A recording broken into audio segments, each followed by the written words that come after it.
الحمد لله رب العالمين وأصلي وأسلم على المبعوث رحمة للعالمين وعلى آله وصحبه أجمعين أما بعد.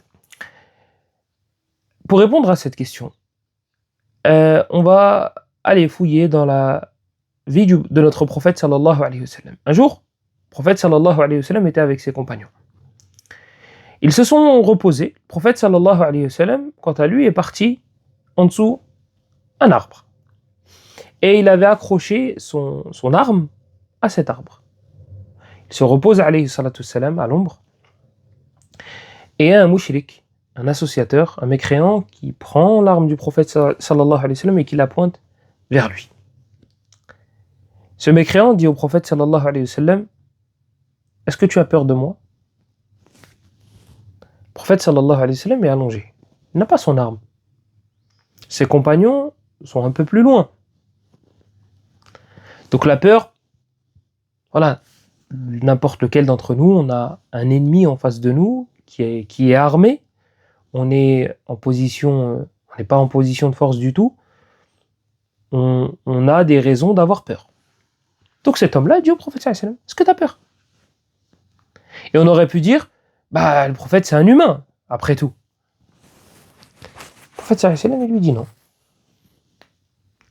Il lui dit non, je n'ai pas peur de toi. Le prophète sallallahu alayhi wa sallam arrive à récupérer son arme. Et ensuite, pose la question à cet homme-là. Il dit: et toi, est-ce que tu as peur de moi?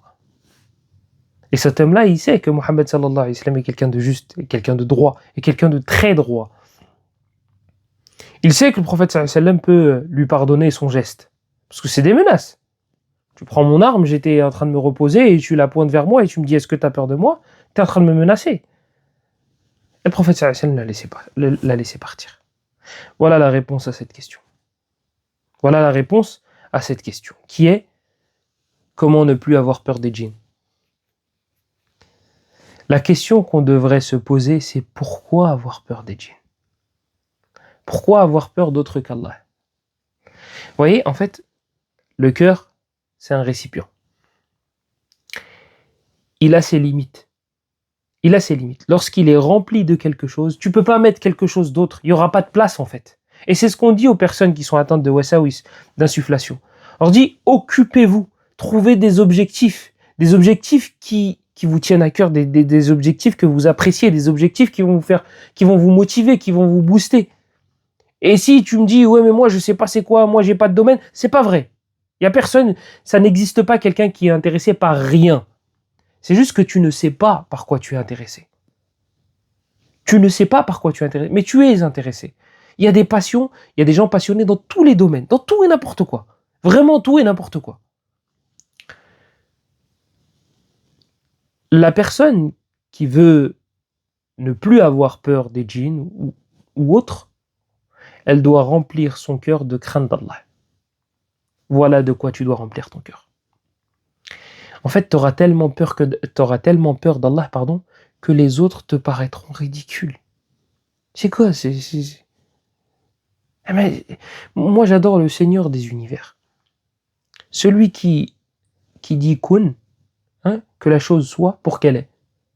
Qu'il dit kun, il a juste à dire soit pour que les choses deviennent ce qu'il en a décidé. Kun, c'est tout. J'adore celui qui a créé les djinns. J'adore celui qui est capable de les faire vivre et de les faire mourir. Moi, je connais Allah via ses noms et ses attributs. Je connais son immensité. Qu'est-ce que tu vas me faire peur avec un truc, avec quelqu'un en dehors de lui? Djinn, humain, ange, ce que tu veux. Ce que tu veux. Moi, j'ai Allah dans mon cœur. J'ai peur d'Allah. Regardez, même si le hadith, cet ajout-là laisse à désirer au niveau de son authenticité, ala kulli hal, yusta'nasu bihi la ba'sa bihi. L'histoire d'Ibrahim alayhi salam, lorsqu'il a été jeté dans le feu. L'histoire est dans le Coran. Il a été jeté dans le feu. On raconte que juste avant qu'il atteigne les flammes, juste avant qu'il rentre dedans, juste avant qu'il soit... il a été projeté juste avant qu'il atteigne le feu. Djibril serait venu et lui aurait dit est-ce que tu as besoin d'aide? Et Ibrahim alayhi salam lui aurait répondu amma de toi non. Ton aide à toi non. Si c'est Allah oui, mais si c'est toi non. Ça c'est quelqu'un qui a rempli son cœur avec Allah. Il n'y a que Allah dans son récipient à lui. Il n'y a que Allah. Il ne peut pas espérer quelqu'un d'autre qu'Allah. Il ne peut pas avoir peur de quelqu'un d'autre que d'Allah. En fait, quand tu te rends compte de l'immensité d'Allah, bah, tu te rends compte aussi, parallèle, que ce qui est en dehors de lui est ridicule. C'est incomparable. C'est juste incomparable. Tu veux me faire peur avec une créature? Tu veux me faire peur avec une créature qui mange et qui boit comme moi? C'est pas possible. C'est pas possible. Moi, j'ai Allah dans mon champ de vision. Que ce soit au niveau de la satisfaction, que ce soit au niveau de l'espérance et que ce soit au niveau de la crainte. Donc, je n'arriverai pas à avoir peur d'autre que lui. Bien sûr, et bien évidemment, il y a la peur naturelle. Et celle-ci est citée dans le Coran. Allah l'a citée pour Moussa, par exemple, alayhi salam. Pour Ibrahim, alayhi salam. Mohammed, sallallahu alayhi wa sallam, lorsque Jibril est venu dans la grotte, il y a une peur qui est naturelle. Nous, on parle de celle qui dépasse l'entendement, celle qui n'est pas naturelle. Ah, je vais parler, voilà, là par exemple, au moment où je vous parle, je vais parler de djinn ou de ne pas avoir peur de djinn. Taïeb, je suis dans une cave, j'ai peut-être les objets qui vont voler, peut-être il faudrait pas parler de ce genre de choses, je vais éviter ce sujet-là, peut-être ils vont m'en vouloir et ils vont m'attaquer et je pourrai plus vivre. Et là, ça dépasse l'entendement. Ça dépasse l'entendement. Oui, je vais demander à Allah de me protéger. Mais je vais pas me donner des pouvoirs leur donner des pouvoirs qu'ils n'ont pas. Pareil pour les anges, pareil pour les humains, pareil pour les animaux, pareil pour tout. Il y a un certain, comment dire, il y a une certaine limite. Il y a une certaine limite. Oui, j'ai peur de ça. Oui, j'ai peur de ça. Ce cadre-là, j'ai le droit. Mais dépasser, mathalan, puisqu'on parle des djinns. Je veux pas faire de péché parce que j'ai peur que les djinns me possèdent. Ah, peut-être qu'il y en a un juste à côté. Je vais faire un péché, imagine, il rentre. Voilà. Donc toi, tu fais pas... Ce qui t'a empêché de faire le péché, c'est pas le fait qu'Allah te voit. C'est pas la crainte d'Allah. C'est pas la pudeur que tu devrais éprouver envers Allah. Là, c'est le djinn, il va rentrer. C'est le djinn, il va rentrer. Là, ça dépasse. Là, par exemple, ça dépasse l'entendement. Là, c'est pas bon. Là, ce n'est pas bon. Donc, vous faites copier-coller pour ce genre de choses dans chaque sujet.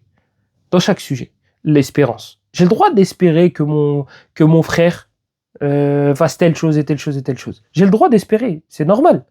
Mais il ne faut pas que je dépasse les limites. Il y a une certaine limite à ne pas dépasser. L'amour. J'ai le droit d'aimer mon fils. C'est même naturel. C'est même naturel. Mais je veux pas le réveiller pour le fajr parce que je l'aime tellement mon fils que je veux pas le déranger dans son sommeil.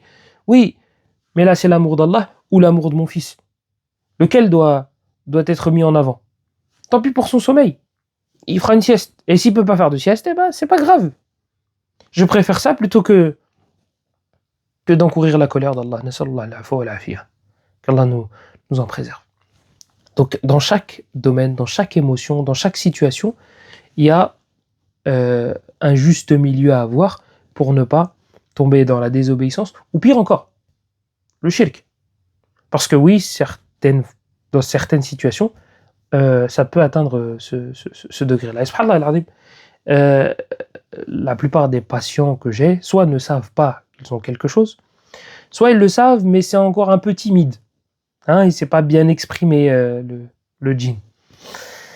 Il n'a pas montré ses pouvoirs et sa voix. Ils n'ont pas de pouvoir, mais voilà, vous m'avez compris, mettez des guillemets. Et c'est du second degré, de toute façon. Pouvoir peut-être dans leur monde, mais avec nous, voilà. Et oui, donc du coup, je vous disais, la plupart des patients sont dans une de ces deux catégories-là. Soit ils savent pas, mais ils ont des doutes. Soit ils savent, mais ça s'est pas manifesté vraiment, voilà. Troisième catégorie, ils savent, ils sont conscients et ils cherchent d'autres moyens pour s'en débarrasser. Ça reste une catégorie assez rare. Et dans ces 3 catégories-là, les personnes appréhendent. Les personnes ont une certaine crainte. Voilà, c'est le monde invisible, change de voix, change de personnalité, change de... Voilà. Et subhanallah, j'ai eu une patiente il y a quelques mois qui me disait, moi je sais que j'ai quelque chose, je suis très à l'aise avec ça, il n'y a pas de problème, je fais les causes pour m'en débarrasser, euh, mais je ne les crains pas du tout. Et elle m'a dit, maintenant je suis en période d'insufflation. Elle avait déjà déclenché, elle tremblait, etc., etc. Elle dit, maintenant moi je suis en période de waswas. J'ai beaucoup de wasawis, mais je déclenche plus. J'ai beaucoup moins de symptômes. Par contre, les wasawis, ils me lâchent pas. Les insufflations. Parle dans ma tête. Ça parle. D'ailleurs, hijama pour la tête, dans ce genre de situation, c'est très, très, très, très utile. Elle m'a dit, je préférais ma situation, je préfère mon ancienne situation que celle-ci. Elle préférait quand elle changeait de voix, quand elle changeait de personnalité, quand elle criait, plutôt que les wasawis qui sont dans sa tête. Et c'est la première fois que j'entends ça. C'est la première fois que j'entends quelqu'un qui me dit, moi je préfère ça plutôt que les wasawis. Mais alhamdoulilah, comme on le sait, Allah n'a pas fait descendre une maladie sans qu'il n'ait fait descendre son remède. Donc il y a des remèdes aux insufflations. C'est pas la peste ou le choléra, je prends ça ou ça. Non, ni celui-là, ni celui-là. On fait les causes pour aller mieux et on se débarrasse des wasawis. Mais comme je vous ai dit, la hijama au niveau de la tête, si une personne est touchée par un mal occulte et qu'elle a beaucoup de wasawis, d'insufflation, hijama au niveau de la tête, c'est très utile. Maintenant, si c'est psychologique, c'est pas du domaine de la possession, là c'est autre chose, c'est un autre traitement. C'est pas forcément la hijama au niveau de la tête qui te sera utile. Ce sera des étapes par lesquelles passer et un autre procédé. Et on a fait, grâce à Allah, une série de vidéos, entre guillemets, une formation là-dessus, qui est disponible sur le site. Hada wallahu a'lam. وصلى الله وسلم وبارك على نبينا محمد وعلى آله وصحبه أجمعين والحمد لله رب العالمين.